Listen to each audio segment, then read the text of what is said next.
Los saludamos en el amor de nuestro Señor Jesucristo. Este es el ministerio El Gozo de Jehová.com, que semana a semana traigo una clase para edificar la iglesia, el pueblo de nuestro Señor Jesucristo. Previo vamos a adorarlo. Adoremos, hermanos. Saúl mató a mí y David a sus 10,000.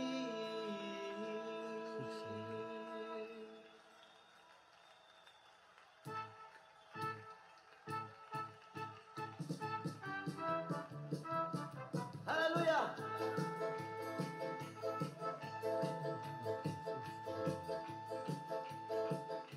David danzaba en la presencia del Señor y el pueblo se regocijaba. David danzaba en la presencia del Señor, el pueblo se regocijaba. ¿Por qué? Porque David andaba conforme al corazón de Jehová. Porque David andaba conforme al corazón de Jehová. Aleluya. David peleó contra el oso y el león, y el pueblo se regocijaba. David peleó contra el oso y el león, y el pueblo se regocijaba. Porque David andaba conforme al corazón de Jehová.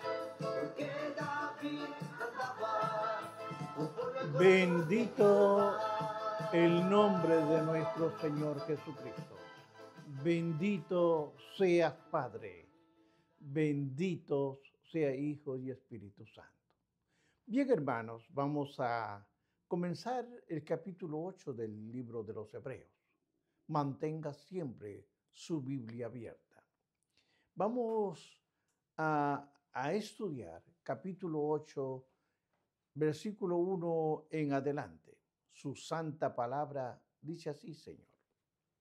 Ahora bien, el punto principal de lo que venimos diciendo es que tenemos tal sumo sacerdote, el cual se sentó a la diestra del trono de la majestad de los cielos, ministro del santuario y de aquel verdadero tabernáculo que levantó el Señor y no el hombre. Amén. Padre celestial, vengo delante de tu presencia, Señor, pidiéndote que pongas palabra en mi boca, Espíritu Santo. Pon palabra en mi boca y ayúdame a desarrollar esta clase. Lo necesito, Señor. En tu nombre, Jesús, lo he pedido. Amén. Bien, hermanos, el tema es el nuevo pacto. Pero es interesante hablarle que esta es la primera parte. La primera parte obviamente tiene dos A y B, debido a que es extenso explicarlo en más de una hora.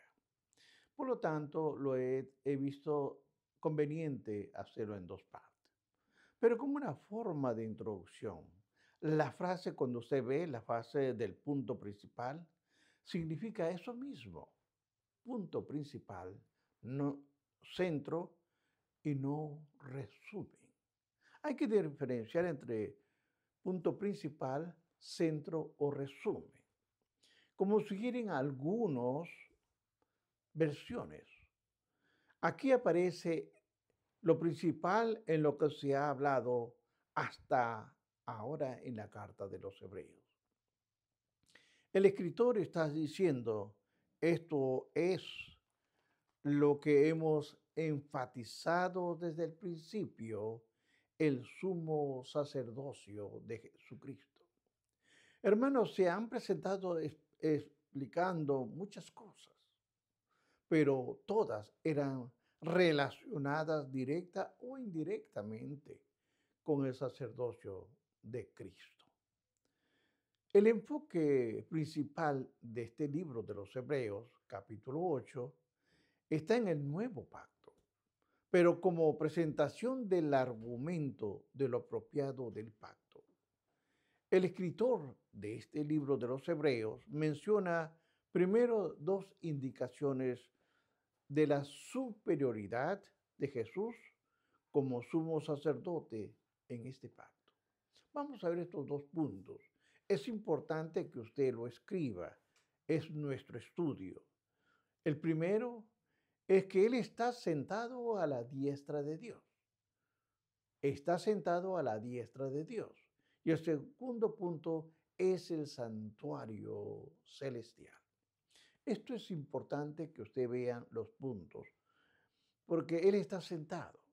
Cuando nosotros vemos el capítulo 8:1, nos habla bien claro.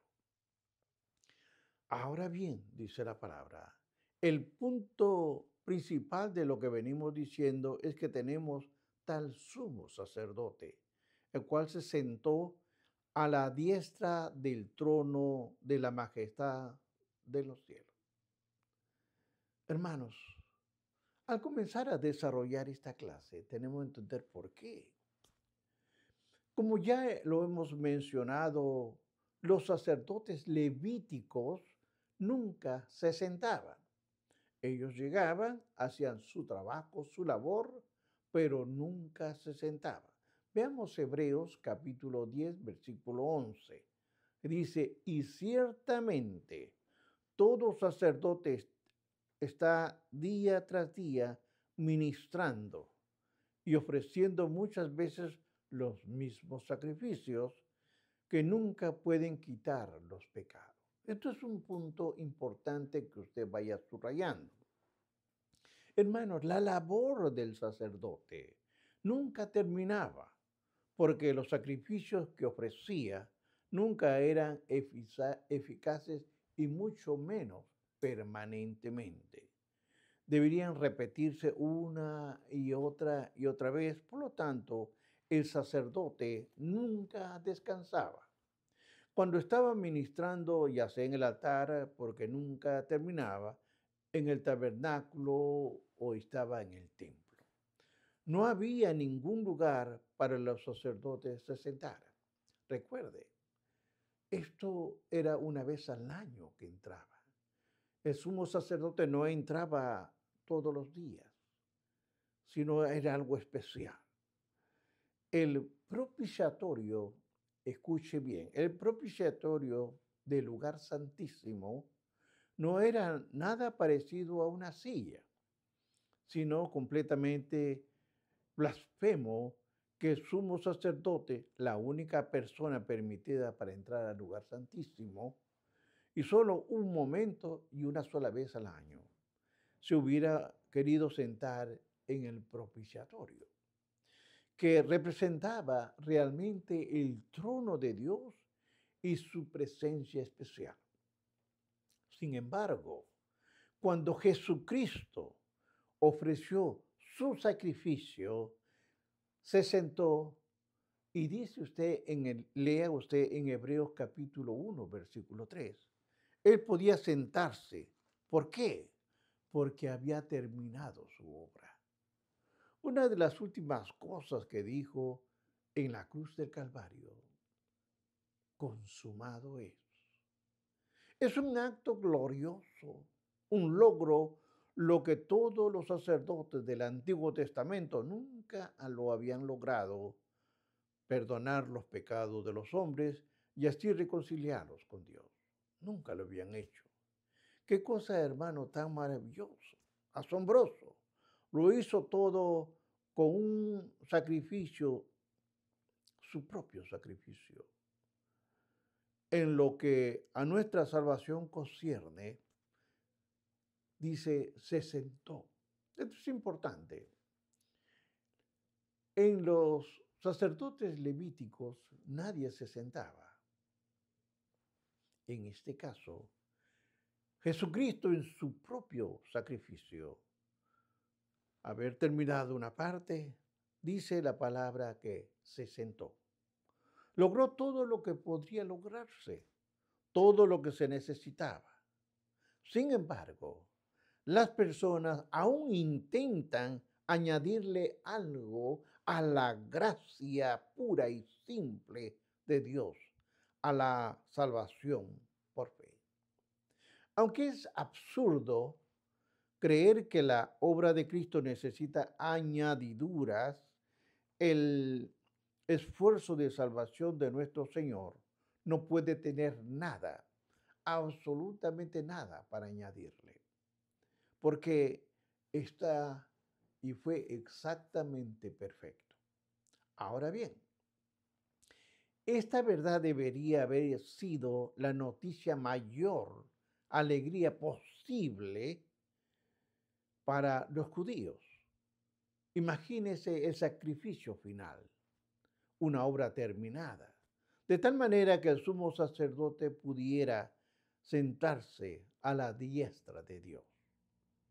Ahora, hermanos, la diestra, entienda bien, la diestra de un monarca significaba honra, significaba aceptación y significaba poder.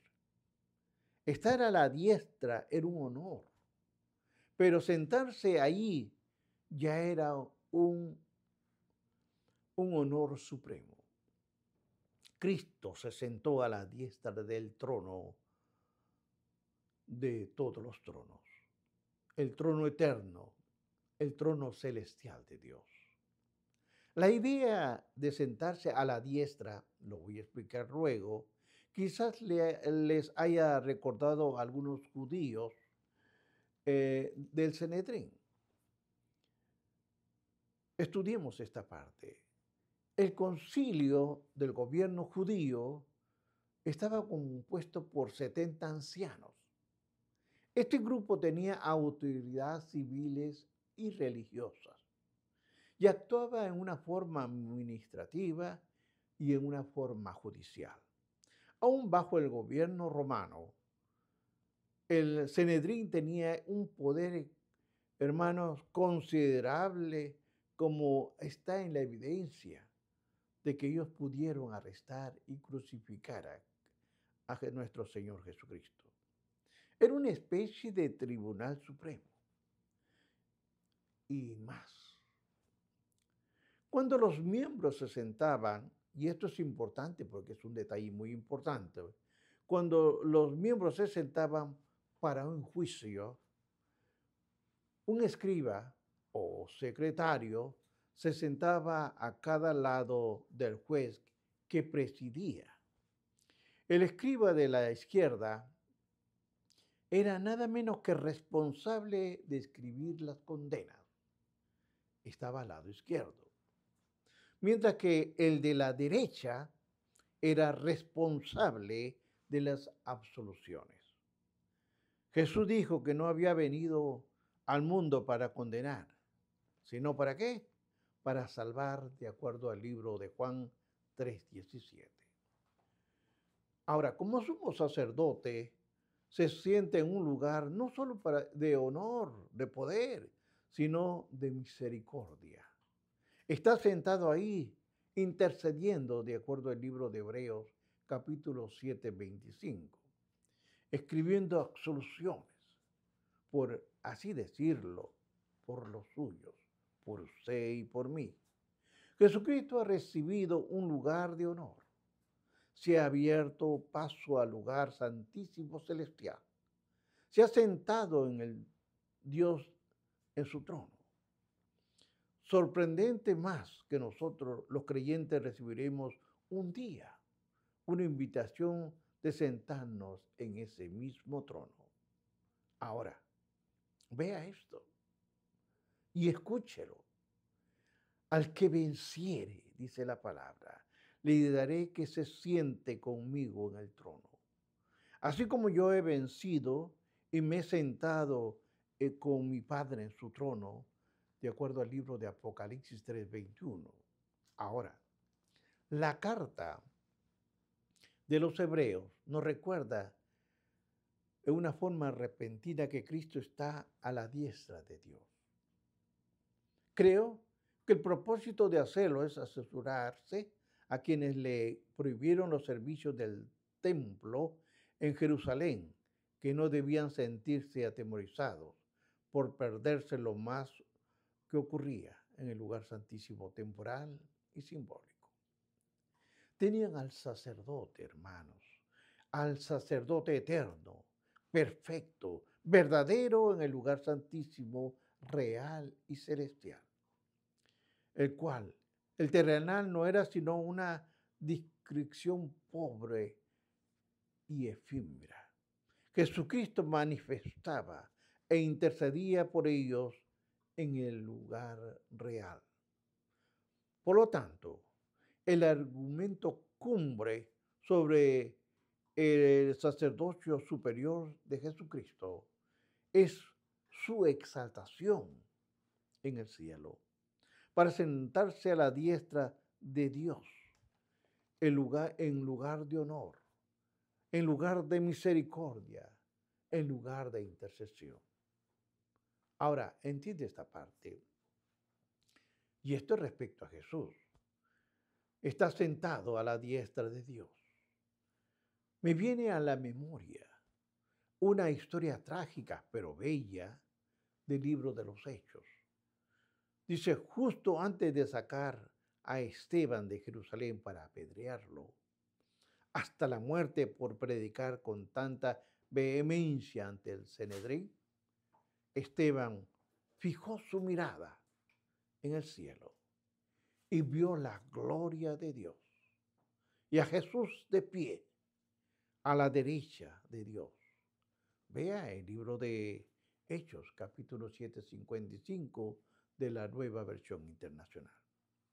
En lo que a la redención concierne, Jesús está sentado porque está descansando de la obra terminada de la redención.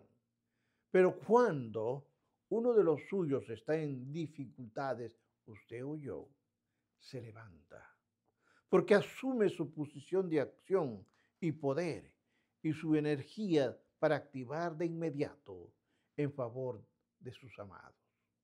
Se sienta como nuestro redentor, pero se levanta como nuestro ayudador en tiempos de necesidad. El hecho de que Jesucristo, en su gloria, en toda magnitud, en toda exaltación celestial, aún esté preocupado con ministrarnos, es sorprendente, maravilloso y provoca humildad. Siempre está sirviendo, e incluso en su gloria, ahora en el trono de Dios. Es condescendiente para levantarse y ministrar a favor de nosotros cuando lo necesitamos. No recibió su majestad como algo que pudiera disfrutarlo de una manera egoísta. No, hermanos, claro que no. En Jesucristo, la majestad y el servicio se unen en una forma perfecta. Ahora vamos a ver el santuario. ¿Cuál es su santuario? El segundo punto a tocar. Veamos Hebreos capítulo 8, versículos 2 al 5.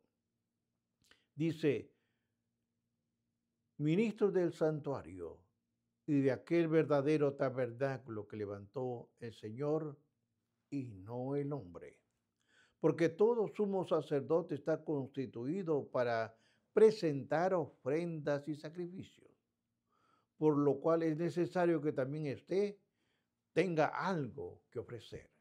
Así que, si estuviese sobre la tierra, ni siquiera sería sacerdote, habiendo aún sacerdote que presentaran las ofrendas según la ley, lo cual sirve a los que es figura y sombra de las cosas celestiales, como si le advirtió a Moisés cuando iba a erigir el tabernáculo, diciéndole, mira, haz todas las cosas conforme al modelo que te he mostrado en el monte.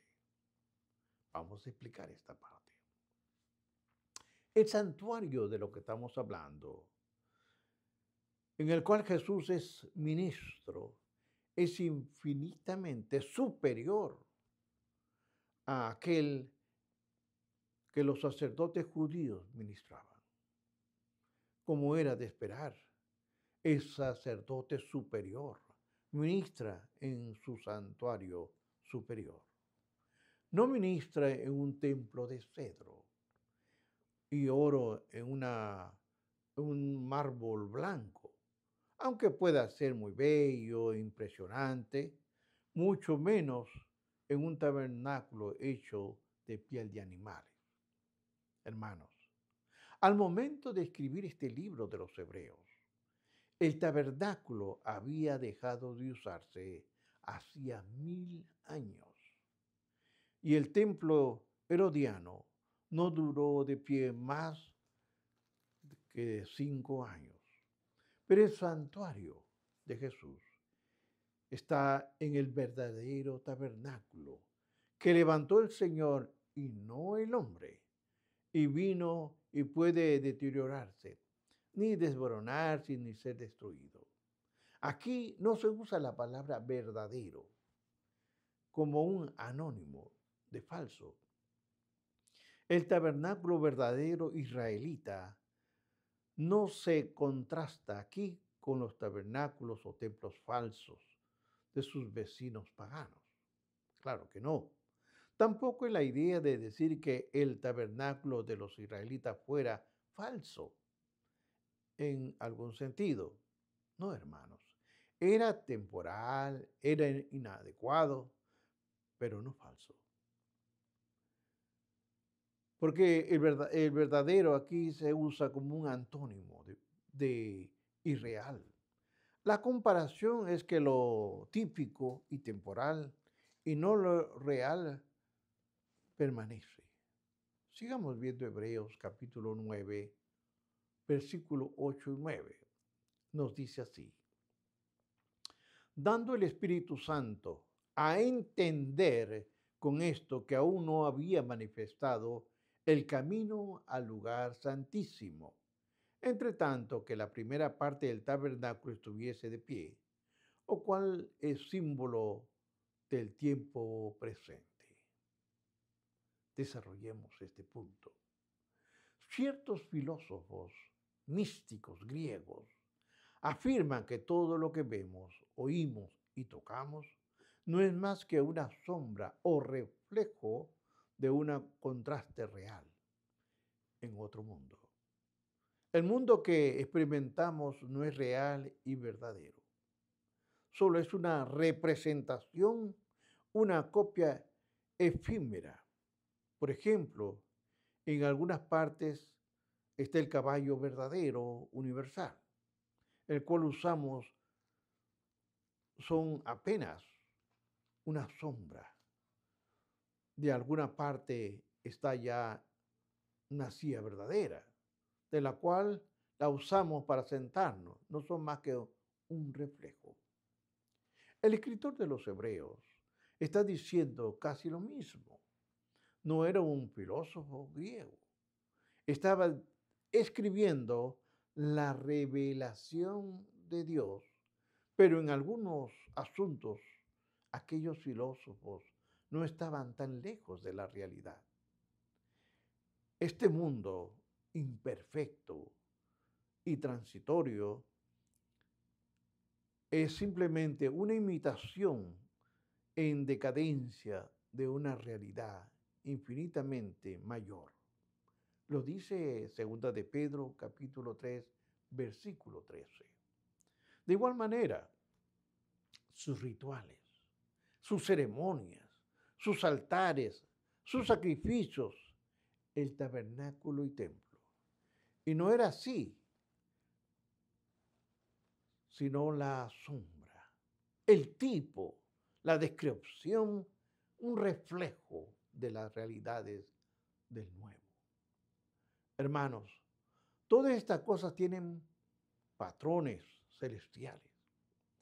La adoración terrenal, hasta la más sincera y piadosa, solamente es un reflejo remoto de la adoración en el cielo. El sacerdocio terrenal es solo una sombra inadecuada del sacerdocio real. Ahora veamos Hebreos 8:3. Porque todo sumo sacerdote está constituido para presentar ofrendas y sacrificios, por lo cual es necesario que también éste tenga algo que ofrecer. Veamos. Cuando vemos este versículo, comienza a llevar el argumento de lo general a lo particular. En este punto puede haber surgido la pregunta, escuche bien, si Cristo ha finalizado su obra, está sentado en el cielo, pregunta, ¿no tiene nada que hacer? Hermanos, como ya se dijo, la respuesta es no. Su sacrificio terminó, es cierto. Su obra expiatoria, sacerdotal, no ha acabado. Si todo sumo sacerdote está constituido para presentar ofrendas y sacrificios, entonces Jesucristo, como sumo sacerdote perfecto, no puede hacer menos. Verdaderamente es un sacerdote que ministra. Ahora, en la expiación de Hebreos, capítulo 5, que ya lo expliqué, hablamos ahí realmente brevemente de la distinción entre ofrendas y sacrificios. Pero las ofrendas, hermanos, se referían a la comida y los sacrificios de ofrendas de sangre. Las ofrendas se entregaban ¿para qué? Para representar la dedicación, el compromiso de acción de gracias personales con el Señor. Por otra parte, el sacrificio de sangre era para limpiar el pecado. Eran dos cosas diferentes. Los sacerdotes tenían la responsabilidad de ofrecer los dos. La persona de común no podía ofrecer ni siquiera la comida más simple. Llevaba la ofrenda, pero solo el sacerdote lo podía presentar a Dios. Jesús. Oiga bien, Jesús ya ha ministrado el único sacrificio definitivo de sangre que era suficiente para todas las personas de todos los tiempos. Su obra está completamente acabada, porque no hay ni habrá necesidad para sacrificios para limpiar el pecado. ¿Por qué? Pero no ha terminado la necesidad de su pueblo de compromiso, dedicación y acción de gracias. Jesús continúa ministrando estos dones de acción de gracias por nosotros delante de su Padre. Ninguno de nosotros, hermanos, y óigalo bien, puede alabar a Dios, agradecerle, comprometerse con Él o dedicarse a Él, a la adoración, obediencia y servicio aparte de Jesucristo. Así como los israelitas no podían presentar ofrendas o sacrificios a Dios por ausencia de sacerdote, los cristianos tampoco pueden hacerlo sin el sumo sacerdote. No podemos confesar los pecados o buscar perdón sin Cristo. Como ya podíamos acercarnos a Dios sin la presencia de Cristo, no podíamos acercarnos a Dios sin la presencia de Cristo. Lo hacemos como creyentes. Sin importar el valor, debemos hacerlo por medio de nuestro Señor Jesucristo.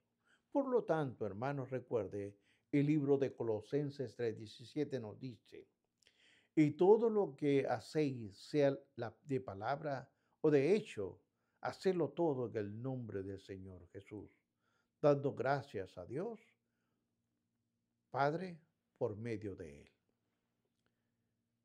Entonces, obviamente es necesario que Jesús continúe ministrando a nuestro favor. Él lleva continuamente las ofrendas de los corazones de su pueblo, de la adoración, de la alabanza, del arrepentimiento, la dedicación, las acciones de gracia ante el Padre. Él sigue trabajando por la obra. Veamos Hebreos capítulo 8, versículos 4 y 5.